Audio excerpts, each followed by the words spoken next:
Hi, everyone. Welcome to the VTT Research YouTube channel and a VTT interview. My name is Isa Krautio, and with me as a guest, we have research professor Marko Höyhtyä. Welcome to the show, Marko. Thank you for inviting me. So, Marko, who are you and what do you research? As you mentioned, I'm a research professor at VTT. So I'm working on satellite communications and then on the situational awareness technologies.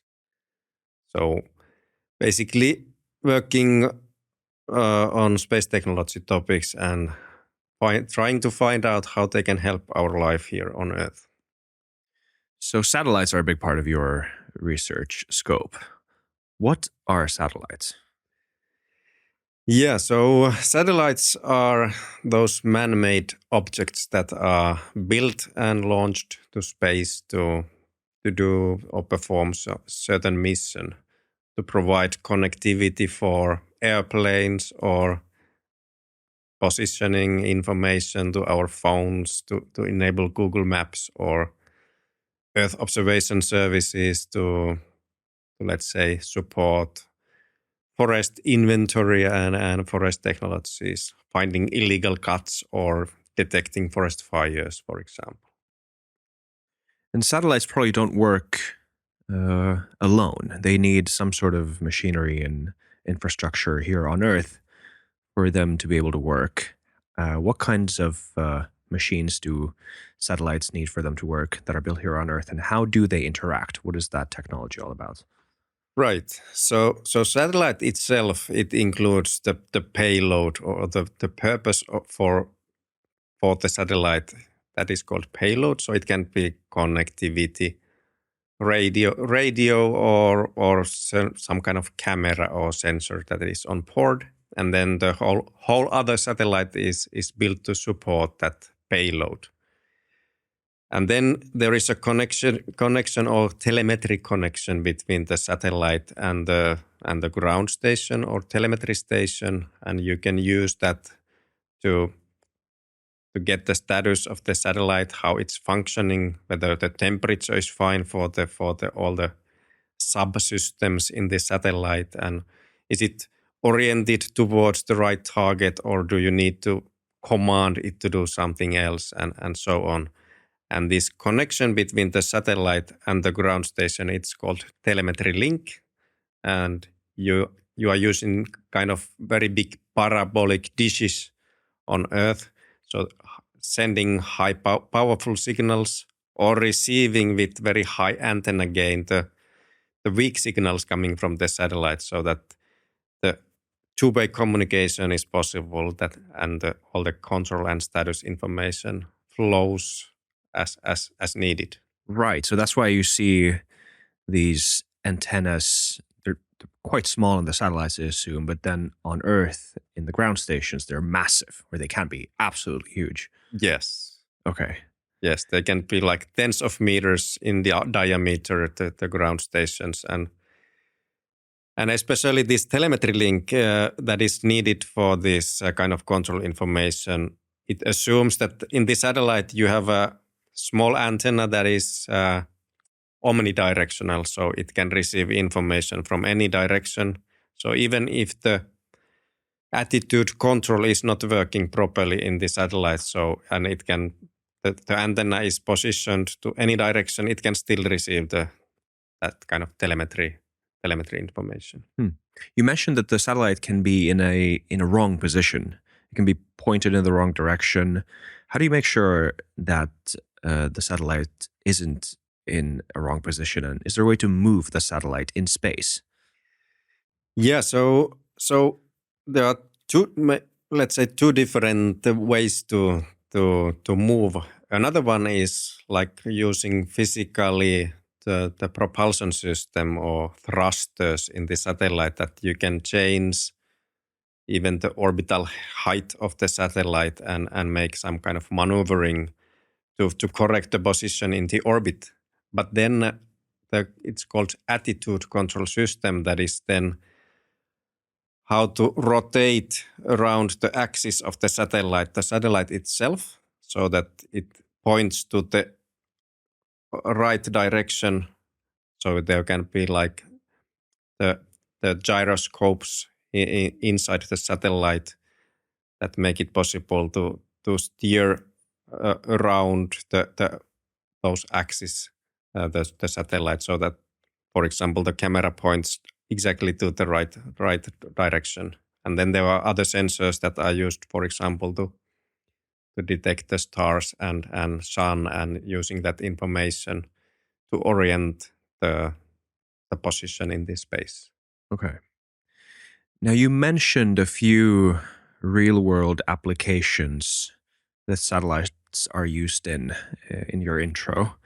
But could you elaborate or go a bit deeper into some of the things that satellites do and why they are important to society?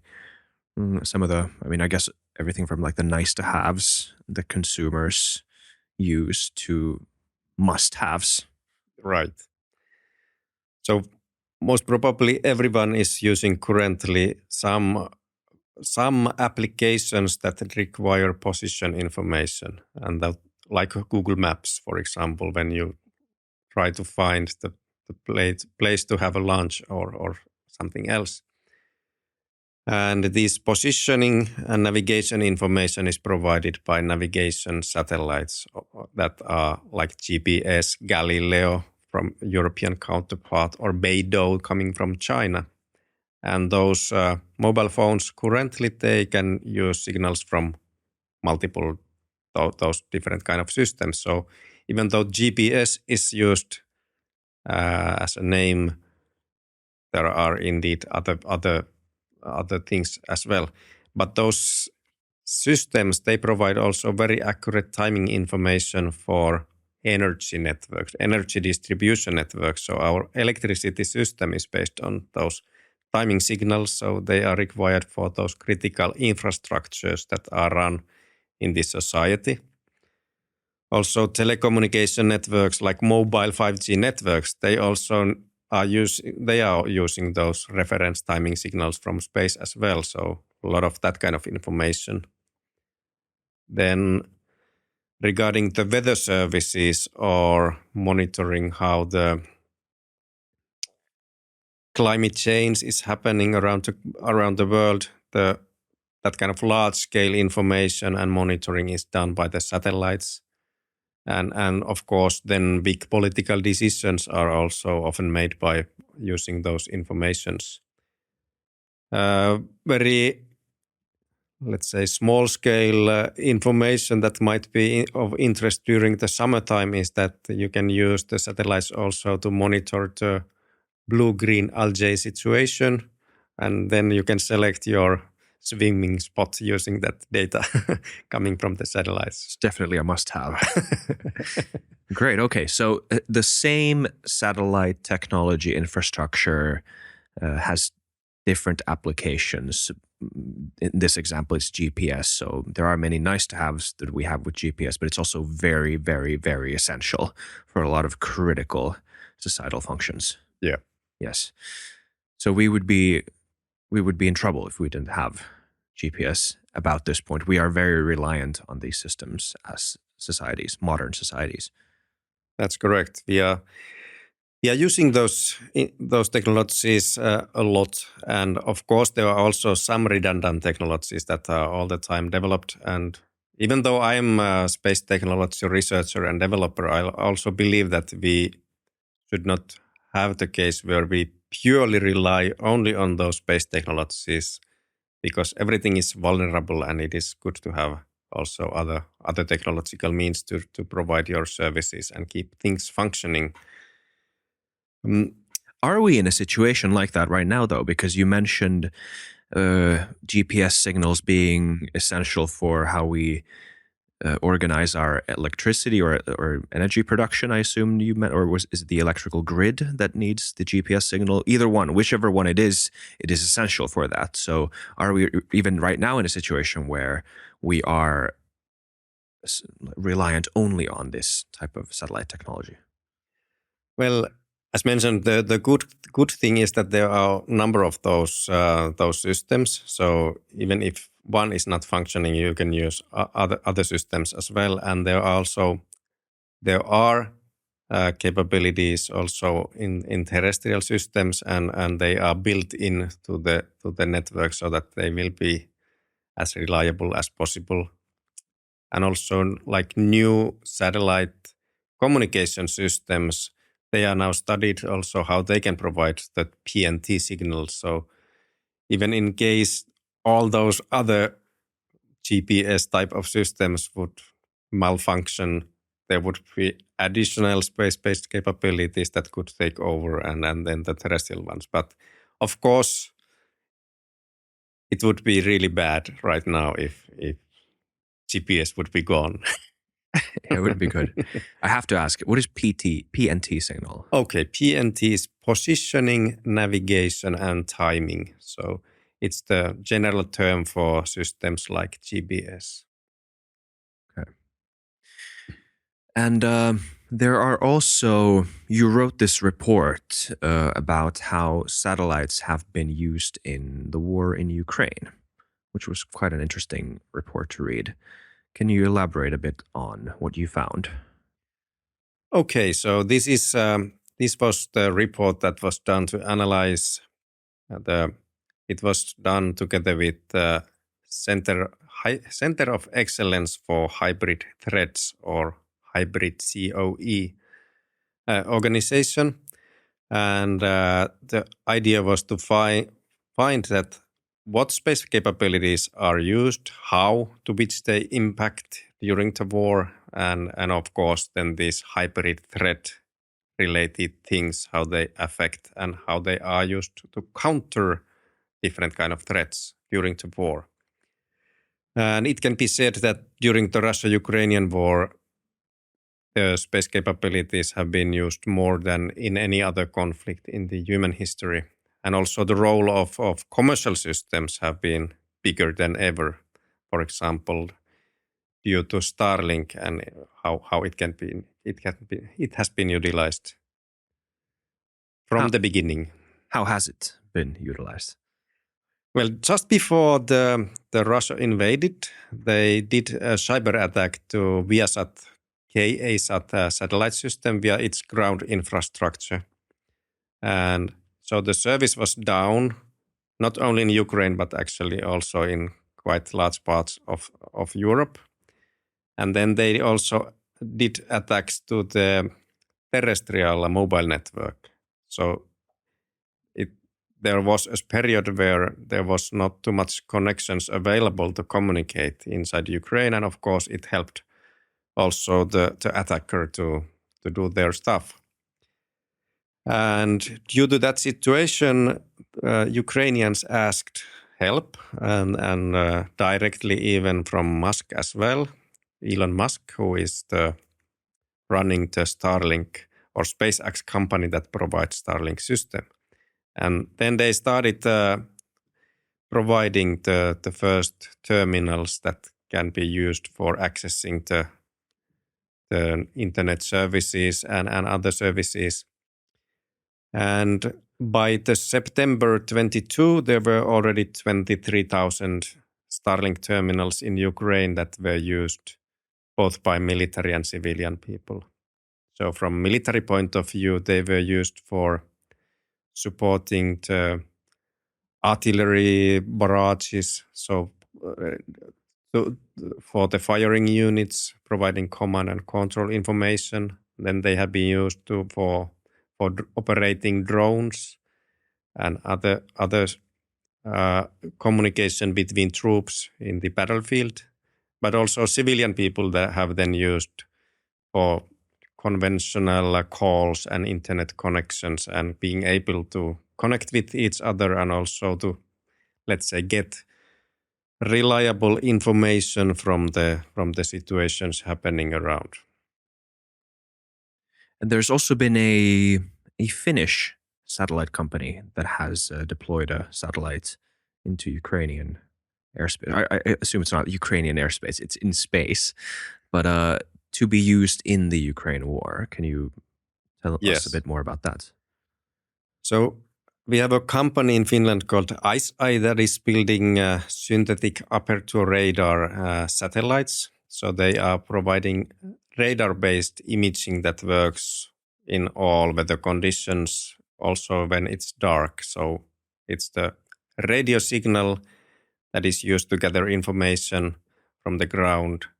And there was a crowdsourced campaign in Ukraine. So people collected enough money to buy one ICE satellite for the Ukrainian military so that it can be used to detect targets from the other side that need to be destroyed, basically. And it has been quite, based on the public information, it has been quite successful purchase, let's say. They have been able to. So it was mentioned in one report or news that it took only 2 to 3 days to destroy so many targets that their price tag was similar to the whole project of buying this satellite. So in that sense, it was quite successful. Mm. So if someone were to listen to this from a national security point of view, wanting to gather insight from you about the role of satellites in the future of modern warfare, or like what would your lessons and takeaways be from this report and what you observed? Well, one thing is for sure is that nowadays everybody needs commercial space capabilities also for this kind of crisis and military operations. And there are like different kind of takeaways. One is that you need to have access to those capabilities that are needed. So you need to have access to communication capabilities for the positioning, navigation capabilities, and also for the intelligence or remote sensing capabilities. But you don't necessarily need to own all your assets, but you can also have those from allies. But definitely you need good ones. Mm. You mentioned that it's not necessary, or you mentioned that it's not, you don't have to own your assets. It's good to have allies that do own assets. But in the current world and in this changing geopolitical landscape, how important is it for, this is a Finnish interview for a Finnish channel, but also as a member of the European Union, how important is it for Europe or Finland to have sovereignty over the technology that is deployed in this new domain of global influence, which is space?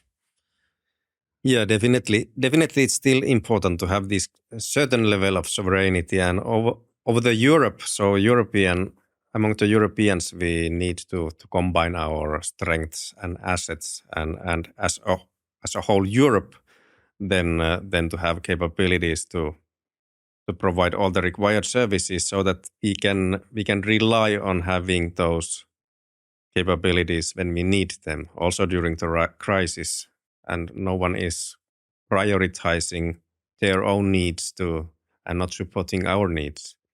So definitely, and that's why we are also building our own new systems now in this geopolitical era. And like it was only a few years back when we were relying also quite a bit on launching capabilities of Russians, but it has now gone, and also building the capabilities to be able to launch more by Europeans is now under heavy discussion, and there will be one launching place also built in Sweden, so that there will be a place where you can launch small satellites from our neighbor, and that, in a sense, supporting this sovereignty goal. Yeah. Yeah, I hope we don't start beefing with Sweden in the near future. I don't think we will. No. So that's a good ally to have. Okay. Well, then, space as a domain of global influence, it's quite interesting because, as you mentioned earlier, our societies would be quite vulnerable if we were too reliant on space technology, even though we are in many ways already. But the more the geopolitical landscape becomes more fragile, and different players are prone to be more confrontational and even aggressive towards each other, then the domain of space might be one battleground, as it were. So how can we be sure, or how are people thinking about the problem of how secure these satellites are, all alone in space without any human supervision? Yeah. Yeah, indeed. So in a sense, the environment already makes it more difficult to destroy those systems. So it's easier for, let's say, terrorists to attack the ground station because it's easier to access.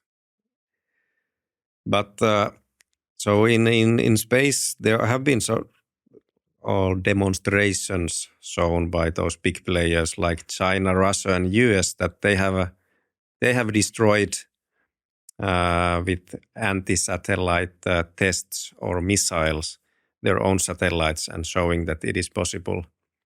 And in principle, the threats can be divided into three groups. That first is this kind of physical threat that you will attack physically the satellite that you want to destroy, either by missile or laser weapon like Star Wars type of weapon to trying to destroy it, or even on purpose colliding your own satellite to the satellite that you want to destroy.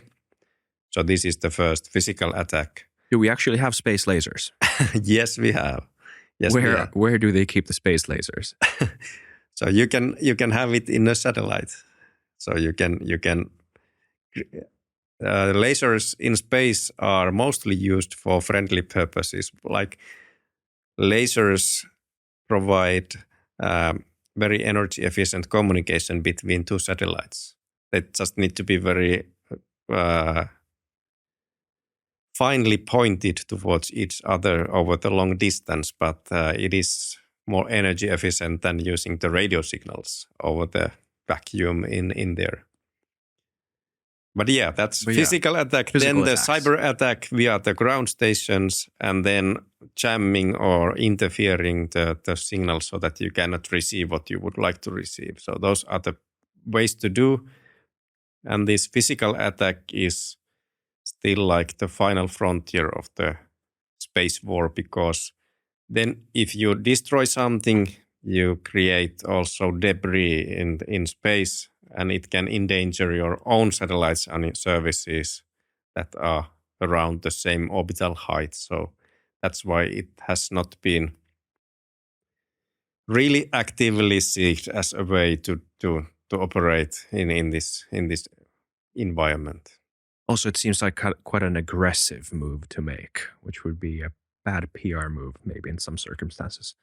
Yes, definitely it is.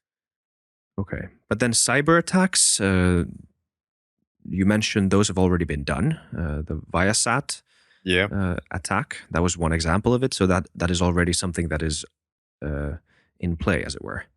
Yeah. And so cyber attacks, they usually happen via the ground station. So that was one example that was used during this, or just in the beginning of the war. And there has been also many attacks targeted towards the SpaceX Starlink system. It has not been so successful. So apparently they have done something good on the cybersecurity field. But then also you can never make it impossible to jam your system or interfere your system. So if you have powerful transmitters that can send signals using your own frequency, it's possible to deny the service. And that has been used, for example, for GPS signals in many locations around the Ukraine. And another way is to provide kind of spoofing signals so that the receiver then thinks that it is somewhere else than it actually is. So providing wrong information via those navigation signals. And then also some occasions where satellites in space have been used for spying purposes, like recording the signals targeted towards certain other satellite, but then flying so close that you can intercept the signal and then transfer it to some other location to be used, opened if possible. Do you think right now Europe is playing its cards right in terms of the space frontier? Do we have enough stuff there to make sure that we'll be secure in the future?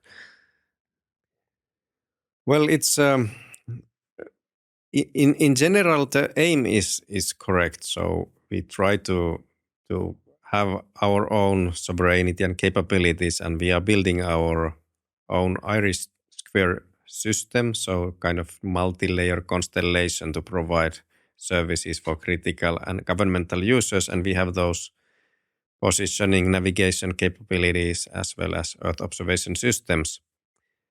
But if we compare to powers like China or US, they are faster in their development. Europe has so many countries, and we need to have an agreement between multiple players, and it does not make it very agile.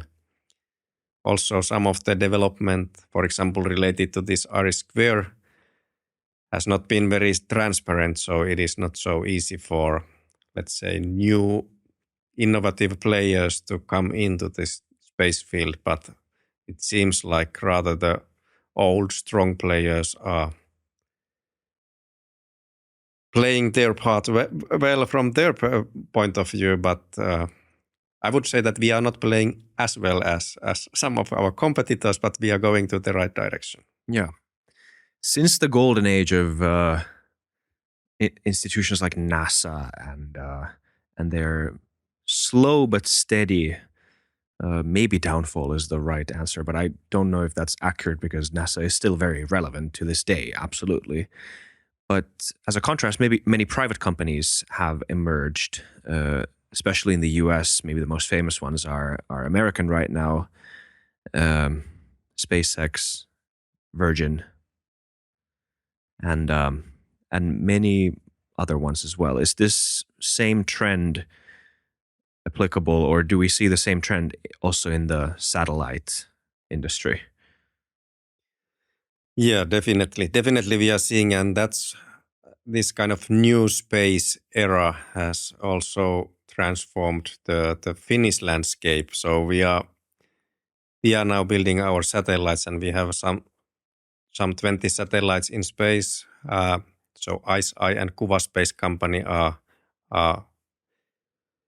commercial players that are building their own satellites and operating their satellite systems and providing services. And there are many commercial players, especially in the satellite communications field nowadays. So Starlink is one example. Amazon is building their 3,000 satellite system starting soon, and Chinese are building 12,000. Maybe not so commercial that one, but also Starlink is backed by US government.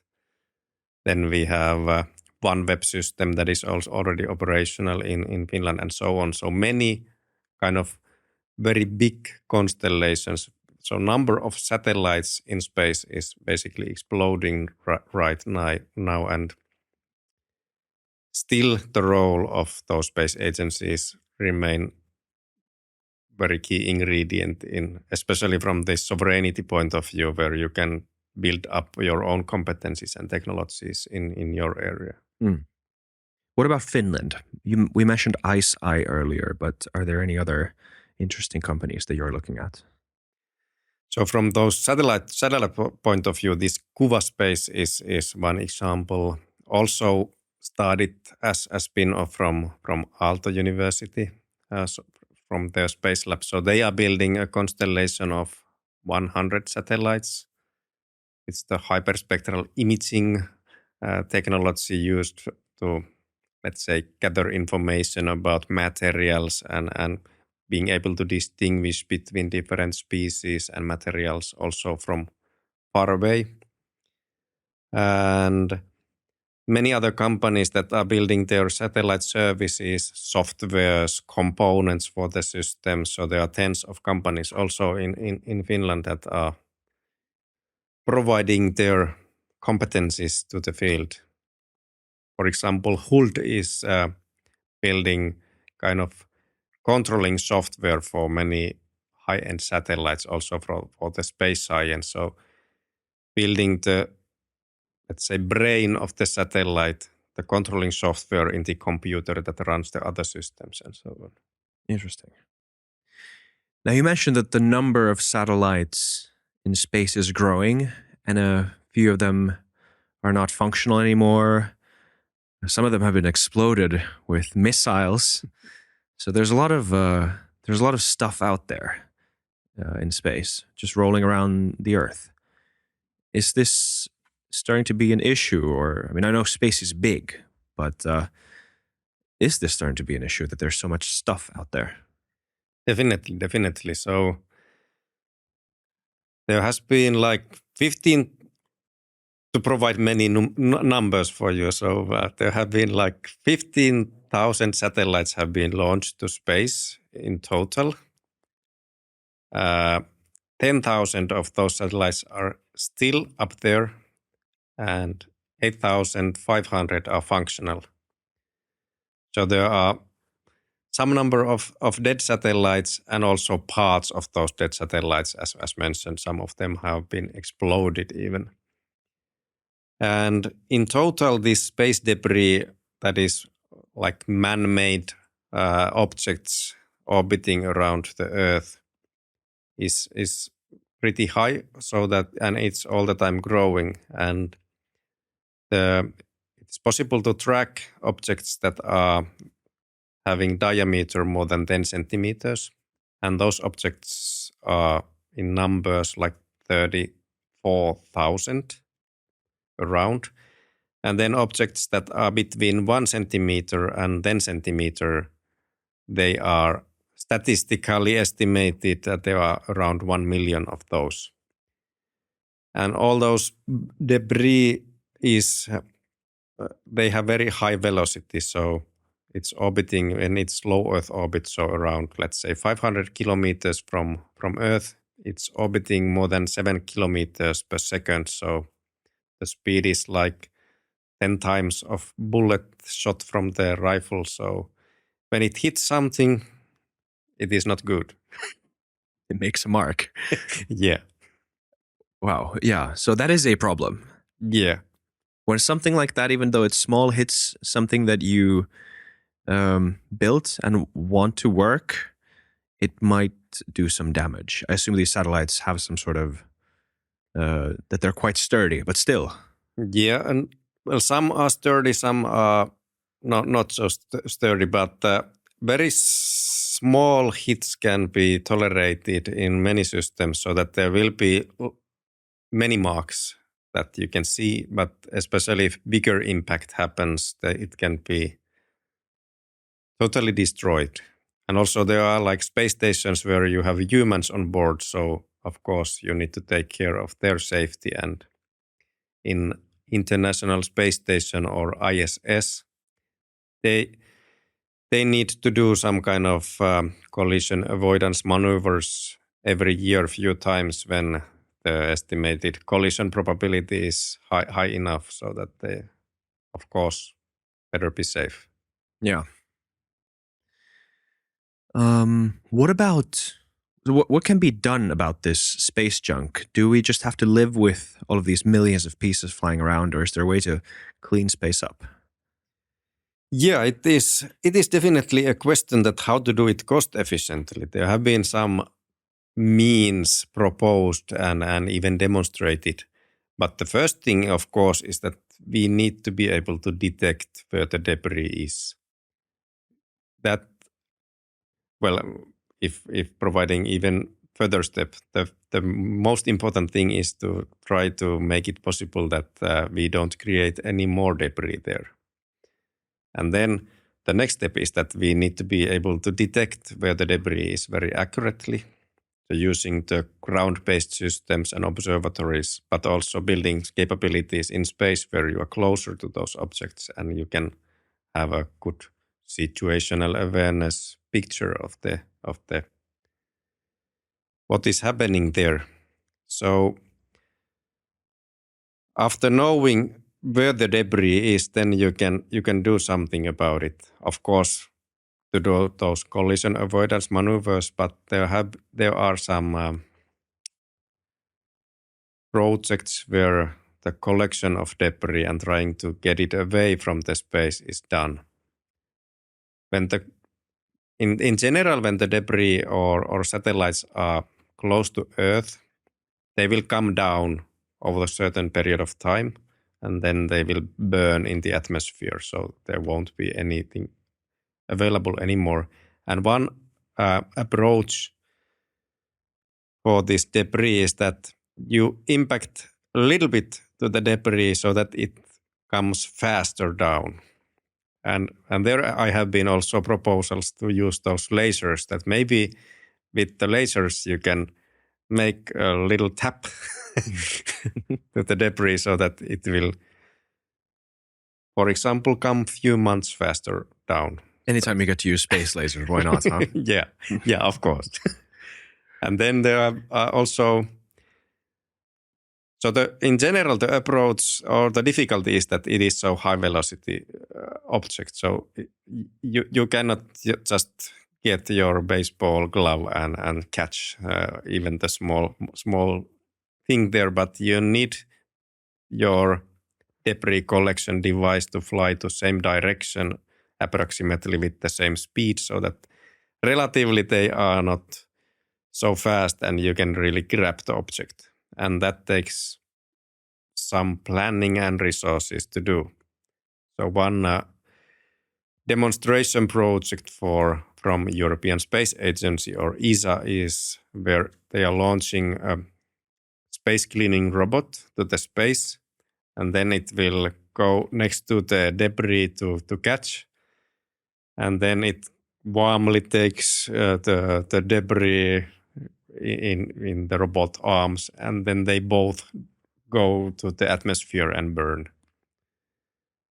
And the price tag for the demonstration project is more than 100 million. So maybe it's not the, of course, let's say the second versions won't be that expensive, but still that sounds like maybe not the best option to clean everything from the space, or somebody should have very big pocket. It's a lot of money. Yeah.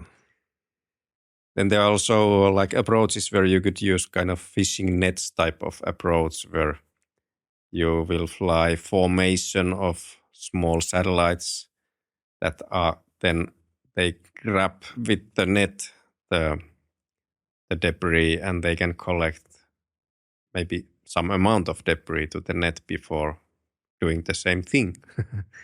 But the problem is that they need to be taken out from the space, and it is difficult to do without harming the device that is collecting the debris there.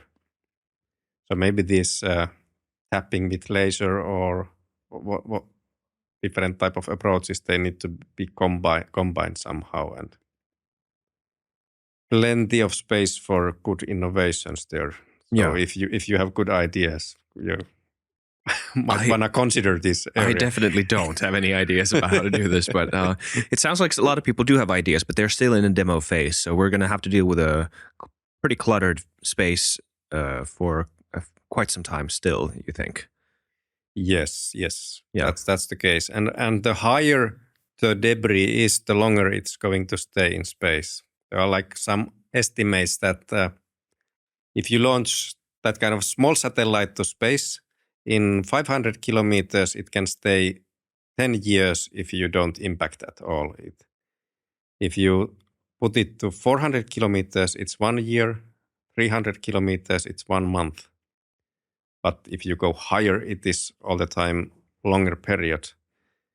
And from the highest orbits, you are not getting anything down to Earth, but you just push them further to space so that they don't endanger the satellites that are closer to Earth.